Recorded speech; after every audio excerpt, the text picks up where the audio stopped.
en la casa del Señor, y con ellas comprarían el campo del alfarero.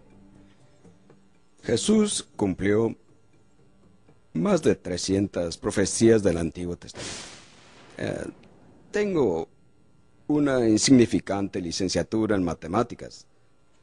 Y sé un poco sobre probabilidad y no pudo haber ocurrido por casualidad. Además, cosas que no se pueden manipular. Por ejemplo, se profetizó que nacería en Belén. ¿Qué puedes hacer tú para nacer en Belén? Se profetizó que Él resucitaría de entre los muertos. ¿Cómo puedes resucitar de los muertos si no eres realmente Dios? Se profetizó en Daniel 9 el día en que entraría a Jerusalén montado en un pollino hijo de asna. ¿Cómo podría ser esto posible? Tienes que nacer en el tiempo preciso en la historia. ¿Cómo podrías manipular a una multitud de gente para que se alinearan sobre el camino desde el Monte de los Olivos hasta Jerusalén, exaltándole como el Mesías? ¿Cómo podría hacer esto? Cada detalle de su traición, el precio de la transacción, el lugar donde ocurrió, quién se quedaría al final con el dinero, y más y más. Increíbles detalles, todos escritos por adelantado, y nadie puede debatirlos, porque el Antiguo Testamento fue traducido en griego 3 siglos antes que naciera Cristo. Lo que conocemos como la versión Septuagésima, tenemos 4 copias de ella.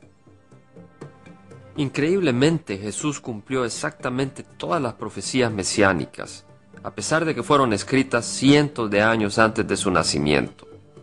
La probabilidad de cumplir solo 8 de estas profecías se ha calculado que es 1 en 10 elevado a la 28ª potencia. Ciertamente Jesús es el Mesías, el Hijo de Dios, el Salvador del mundo. Cuando Lucas escribió a su amigo Teófilo el libro que conocemos como Hechos de los Apóstoles, dijo que Jesús se presentó vivo después de su muerte o pasión, con muchas pruebas indubitables. Jesús tuvo muchos testigos de su resurrección. De hecho, Pablo nos dice que hubo más de 500 en una sola ocasión. El punto culminante del cristianismo es la resurrección de Cristo. La evidencia de que Jesús se levantó de los muertos es enorme. Primero, el Nuevo Testamento reporta que cientos de testigos oculares vieron a Jesús después que resucitó. Si te dijera que John F. Kennedy fue asesinado en la Plaza Delhi con una flecha y arco, ¿te podría vender esta historia? Claro que no. ¿Por qué? Porque entre nosotros hay testigos oculares que presenciaron el evento. Cuando Pablo escribe su primera carta a los Corintios, entre su audiencia había cientos de testigos, pues más de 500 personas vieron a Jesús resucitado. No tuvo la necesidad de crearlo de la nada. La gente a la que él escribe estaba consciente de ello. Segundo, los romanos y las autoridades judías nunca pudieron mostrar el cuerpo de Cristo, aun cuando habían sellado y protegido la tumba. Hay 2 respuestas principales a la resurrección. La primera es Roma, de la cual cuando leen los evangelios no se menciona. Ten en cuenta que era un fuerte poder militar en Palestina en esos tiempos. Ellos pudieron, si los discípulos robaron el cuerpo, con el poder de Roma presentar el cuerpo, pero no lo hicieron, lo cual me sugiere que la resurrección fue genuina. Si la resurrección de Cristo Jesús no hubiese ocurrido, hubiese sido muy fácil refutarla. ¿Dónde está el cuerpo? El cuerpo de Cristo Jesús nunca se encontró. Tercero, los apóstoles, quienes se acobardaron durante el juicio y la crucifixión de Jesús, llegaron a ser testigos valientes de su resurrección después de ver a Jesús resucitado, hasta dar sus vidas. Con lo que respecta a los discípulos, la respuesta inicial fue de temor e intimidación de los judíos. Pero después de la resurrección hubo gran valentía. Otra vez, esto me sugiere que algo pasó, que cambió sus vidas al punto que estaban dispuestos a morir por causa del evangelio que predicaban con respecto a la venida del Señor Jesucristo. De pronto encuentras que en pocas semanas estos hombres salen por todo el mundo proclamando un Cristo resucitado. Es muy evidente que el cambio de corazón que ellos experimentaron fue porque verdaderamente habían visto a Cristo resucitado. No existe otra lógica explicación a ello. Y todos estos hombres, excepto uno, perdieron sus vidas proclamando a Cristo, crucificado y resucitado de los muertos. Solo uno de ellos alcanzó la vejez, ese fue Juan. Entonces es muy claro que la evidencia de la historia y la vida de estos hombres confirman la resurrección de Cristo. Aún más, la muerte y resurrección de Jesús cambió el curso de la historia y redefinió el calendario.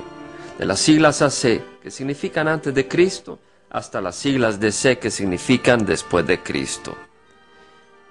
Cualquiera que rechaza la resurrección de Cristo o la Biblia como la palabra inspirada de Dios está rechazando un hecho comprobado, más contundente que cualquier otro hecho en el mundo. Alguien dijo que la Biblia es como un yunque y que los martillos del hombre han estado golpeándolo por siglos. Los martillos se han desgastado, pero el yunque aún permanece. Así también con la Biblia, palabra de Dios, la gente la ha atacado por años, pero ésta permanece, y los que la atacaron han perecido. Verdaderamente la Biblia es la palabra de Dios para el ser humano. Según de Timoteo 3:6 dice que toda la escritura es inspirada por Dios y útil para enseñar, para instruir en justicia. En Juan capítulo 1 se nos dice que Jesús mismo es la palabra de Dios. El Salmo 138 declara que Dios ha engrandecido su palabra sobre su nombre. Es con la palabra de Dios que vamos a probar estos mensajes del cielo.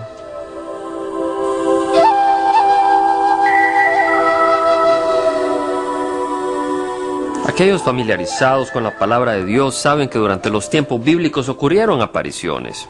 Los trances y apariciones son bíblicas, y en la Biblia encontramos algunos casos. Por ejemplo, en Hechos 10, cuando Pedro estaba ayunando y orando, cayó en un trance. Y en ese trance un ángel se le apareció.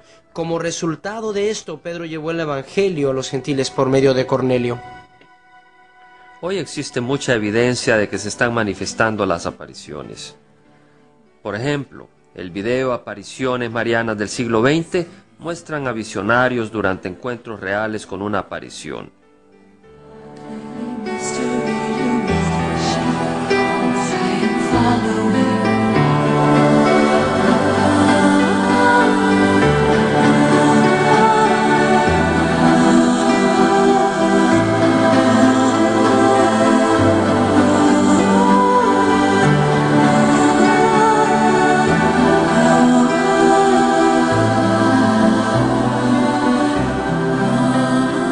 Sin embargo, la Biblia enseña que no todas las apariciones se originan en Dios.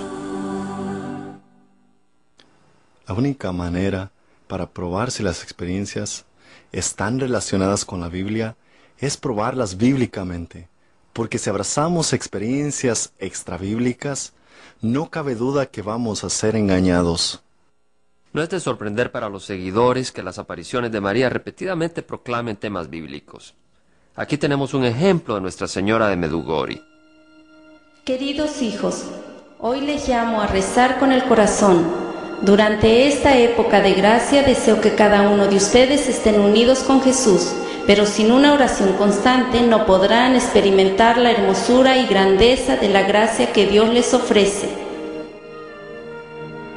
Larry Lewis es uno de los tantos individuos que se convirtió porque cree que las apariciones son bíblicas.